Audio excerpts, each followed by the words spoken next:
अस्सलाम वालेकुम। मेरा नाम डॉक्टर फैसल रशीद ख़ान है। मैं कंसल्टेंट साइकियाट्रिस्ट हूँ। आज जिस बुक का रिव्यू मैं कर रहा हूँ वो है the body keeps the score. ये किताब डॉक्टर बेसिल वैन डर कॉक ने लिखी है, जो कि एक डच अमेरिकन साइकियाट्रिस्ट हैं। ये बहुत मशहूर और ग्राउंड ब्रेकिंग बुक है, जिसने मेंटल हेल्थ की दुनिया में साइकियाट्री, साइकोलॉजी, सोशियोलॉजी में एक सोच को तब्दील करने और नए इंटरवेंशंस पे गौर करने की तरगीब दी है। इस बुक का जो मेन फोकस है वो ट्रॉमा है। जब उन्होंने काम करना शुरू किया back in 70s with war veterans, वो लोग जो वियतनाम वॉर के बाद अमेरिका में वापस आए और जिस तरह का वॉर ट्रॉमा उन्होंने देखा था, जो कि सिवियर साइकोलॉजिकल ट्रॉमा था, जिसके बाद PTSD, post traumatic stress disorder की टर्म भी कॉइन की गई, डीएसएम का हिस्सा बनी, जिसमें लोगों को शदीद हादसे,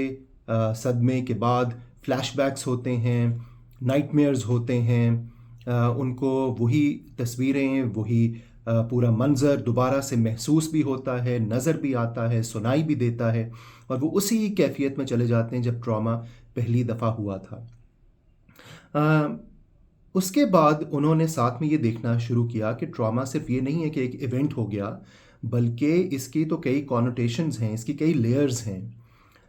उन्होंने जब अपने पेशेंट से बात करना शुरू की ट्रॉमा की नज़र से, जो कि एक ओवरवेलमिंग, सिवियर, शदीद नौइयत का पे हावी हो जाने वाला फ़ियर होता है, खौफ होता है, जिसमें आप शट डाउन कर जाते हैं, कोलैप्स कर जाते हैं।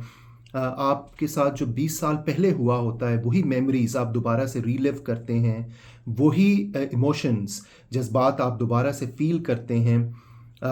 वो ट्रॉमा कहलाता है। तो उन्होंने देखा कि बचपन में जो पहले कई साल होते हैं बच्चे की पैदाइश के बाद, उसमें पेरेंट्स जिस तरह घर में बिहेव करते हैं, पेरेंट्स के आपस का रिलेशनशिप, घर में अगर लड़ाई झगड़े हैं, अगर वॉयलेंस है, तशद्दुद है, बच्चों की तरफ तवज्जो नहीं है, या बच्चों को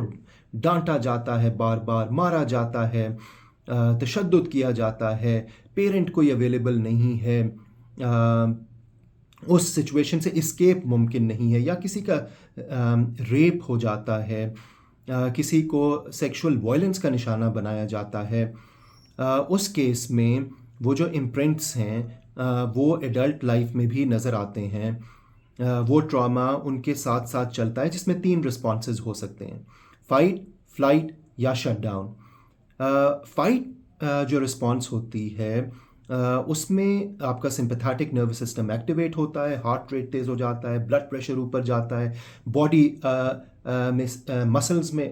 टेंशन आ जाती है, आप फाइट करने की पोजीशन में होते हैं।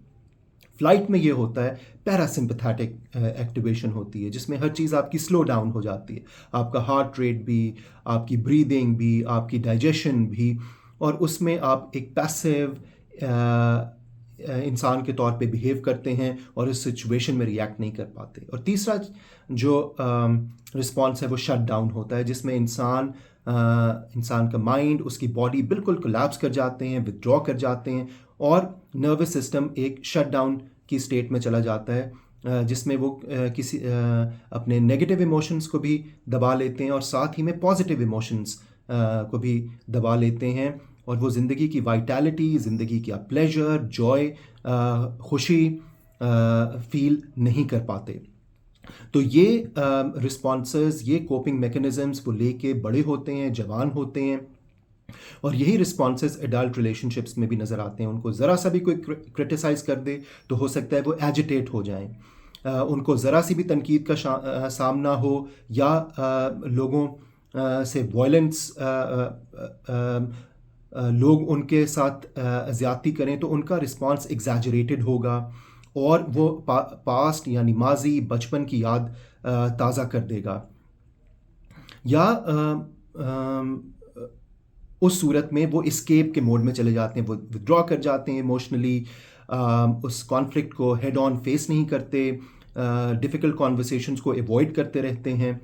और तीसरा रिस्पॉन्स के तौर पे वो मुकम्मल तौर पे शट डाउन कर जाते हैं। उनका नर्वस सिस्टम, जो ब्रेन सेल्स हैं,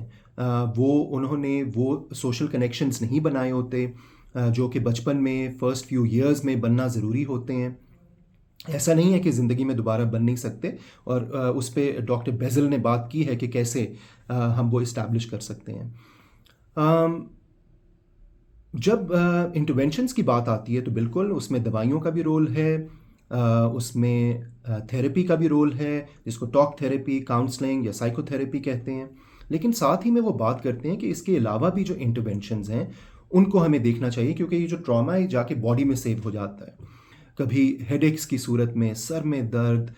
मैदे के मसाइल, कभी हार्ट रेट की वेरिएबिलिटी, कभी मसल्स में टेंशन, पट्ठों में खिंचाव, कमज़ोरी, थकावट। सो कोई ना कोई प्रेशर एरिया होता है जहाँ पे आपका ट्रॉमा जाके सेव हो जाता है। वो सिर्फ दवाई लेने से या थेरेपी करवाने से बेहतर नहीं होगा। उसके लिए आपको एडिशनल इंटरवेंशंस करनी पड़ेंगी, जिसमें आपकी फ़िज़िकल एक्सरसाइज आ जाती है, जिस्मानी वर्जिश, जिसमें आपकी डीप ब्रीदिंग एक्सरसाइजेस, सांस की मशकें, मस्कुलर एक्सरसाइज जिसमें पट्ठों को आप रिलैक्स करते हैं। फिर म्यूज़िक थेरेपी आ जाती है, डांस आ जाता है, फिर उसके बाद मसाज थेरेपी आ जाती है, जहाँ पे आपके वो जो प्रेशर एरियाज़ हैं उनको रिलीज़ किया जाता है। उन लोगों के लिए टच बहुत ज़रूरी है, एक सेफ़ स्पेस बहुत ज़रूरी है, क्योंकि बचपन में उनको सेफ्टी का एहसास नहीं होता। जिस तरह उनको पेरेंट्स ट्रीट करते हैं उन बच्चों को, जब वो बड़े होते हैं तो उनको लगता है ये दुनिया रिलायबल नहीं है, इस पे एतबार नहीं किया जा सकता, ये दुनिया ट्रस्टवर्दी नहीं है, इस पे भरोसा नहीं किया जा सकता। यहाँ पे हर कोई आपको क्रिटिसाइज़ करने के लिए, आपको नुकसान पहुंचाने के लिए मौजूद है, जबकि तमाम लोग ऐसे नहीं होते, ये दुनिया ऐसी नहीं है, क्योंकि उनका ट्रस्ट डेवलप नहीं हुआ होता, इसीलिए वो लोगों पे ट्रस्ट नहीं कर पाते, या फिर वो बेहद या बहुत जल्दी लोगों पे ट्रस्ट कर लेते हैं, और उसमें भी उनकी अटैचमेंट के इश्यूज़ आ रहे होते हैं जो बचपन से स्टेम करते हैं। इसके अलावा प्ले की बात करते हैं डॉक्टर बेज़ल, जहाँ पे डिफरेंट रोल्स दिए जा सकते हैं कि इंसान अगर अंडर कॉन्फिडेंट है उसको एक बादशाह का रोल दिया जा सकता है उस प्ले में, जिसके ज़रिए लोग कॉन्फिडेंस अपना बहाल करते हैं। और ये स्कूल्स में ये बहुत ज़रूरी है इमोशनल इंटेलिजेंस को डेवलप करने के लिए, बच्चों को इमोशन सिखाने के लिए, ताकि वो ट्रॉमा, और पाकिस्तान में मैं देख रहा था पहला एक ट्रॉमा इन्फॉर्म्ड स्कूल कराची में, आई थिंक किरण फाउंडेशन ने वो इसे चला रहे हैं, जो कि बहुत बड़ी बात है। फिर इस तरह डिफरेंट पोजीशंस होती हैं जिनको वो एज्यूम कर सकते हैं, यानी हैप्पी पोजीशंस होती हैं जिसमें आप आर्म्स रेस्ट करते हैं, स्माइल देते हैं, और उस पोजीशन में आप एंगर एज्यूम नहीं कर सकते। जो आप गुस्सा, बिटरनेस, तलखी कैरी कर रहे होते हैं उसको रिलीज़ करना बहुत ज़रूरी है, और वो डिफरेंट पोस्चर्स होते हैं जो आप ज़िंदगी में कभी अपना ही नहीं रहे होते। और ख़ास तौर पे ऐसे विक्टिम्स जिनको बचपन में ट्रॉमा की वजह से हेल्पलेसनेस, बेबसी का एहसास होता है, और वो उसको अपनी ज़िंदगी में कैरी कर रहे होते हैं, उनके लिए बहुत ज़रूरी है कि वो रीविज़िट करें, वापस जाएं थेरेपी में अपने पास्ट में, और जिस मौके पे वो अपने पेरेंट को नो नहीं कह पाए, जिस मौके पे वो अपने अब्यूज़र को पुश बैक नहीं कर पाए, वो उस पोजीशन में जाके वो दोबारा से वो रीप्ले करें, और वो अपनी कहानी दोबारा से लिखें, और उन मूवमेंट्स को रीप्ले करें जो वो नहीं कर पाए थे।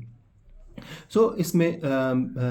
ये इंटरवेंशंस आ जाती हैं। स्विमिंग भी हो सकती है, आप उन बॉडी डिफरेंट उसमें फिज़िकल सेंसेशंस जहाँ पे आपको दी जा सकें, आप बॉल्स पे रोल अप करें, आप ज़मीन पे रोल अप करें, माइंडफुलनेस टेक्निक्स आ जाती हैं। इसमें बायो फीडबैक आ जाती है, जिसमें स्मॉल करंट्स दिए जाते हैं। स्पेशल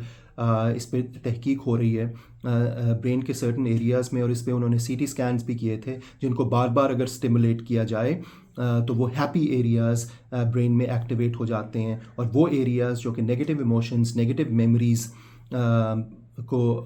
एक्टिवेट करते हैं, उनको टेम डाउन किया जा सकता है, उनको मध्यम किया जा सकता है। ये इस बुक का छोटा सा खुलासा था। आई होप ये आपके लिए यूज़फुल था। थैंक यू एंड खुदा हाफिज़।